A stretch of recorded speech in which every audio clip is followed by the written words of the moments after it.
My friends, on Christmas Day, before a CNN national audience, Father Edward Beck, a Catholic priest, described Jesus as a Palestinian and stated that the story of his birth contains parallels to Israel's war against Hamas in Gaza.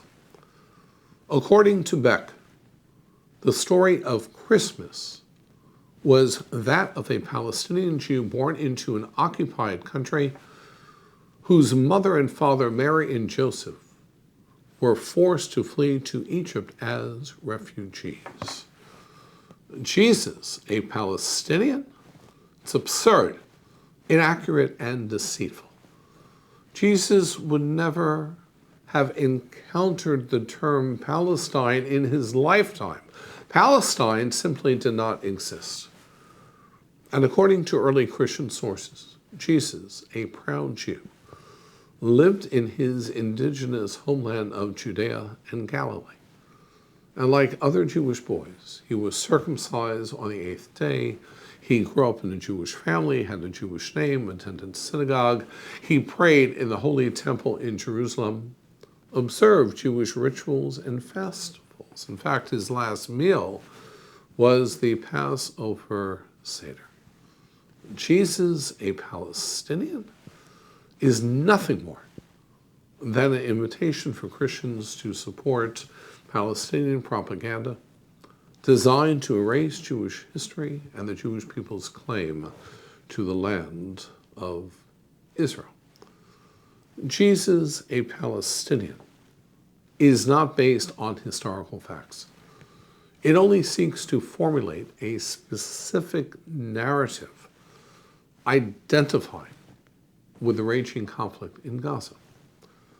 And as seen on CNN, some people exploit narratives for their own ideological agendas.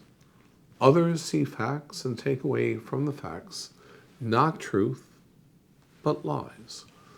Daniel Patrick Moynihan famously said, "You may be entitled to your own opinions, but you're not entitled to your own facts."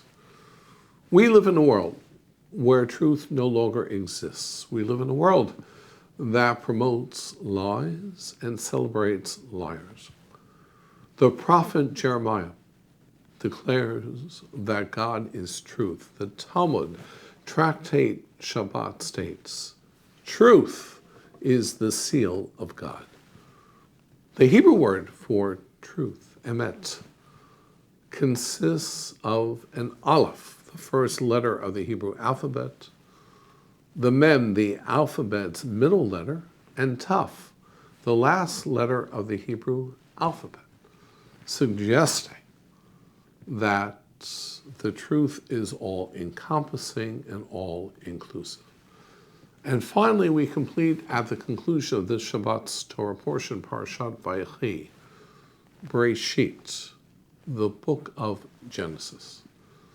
Bereshit begins with truth inscribed in its opening verse, the last letter of the first three words of the Torah.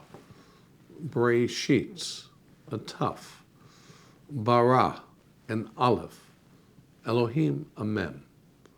These three letters spell the Hebrew word emet, truth. My friends, linking the story of Jesus to the war between Israel and Hamas can best be described in modern-day terms as alternative facts that are falsehoods, untruths, and delusions. And Father Beck's pernicious fabrication on Christmas Day was nothing more than a perversion of early Christian historical facts to suit his own political and ideological objective. Shabbat Shalom.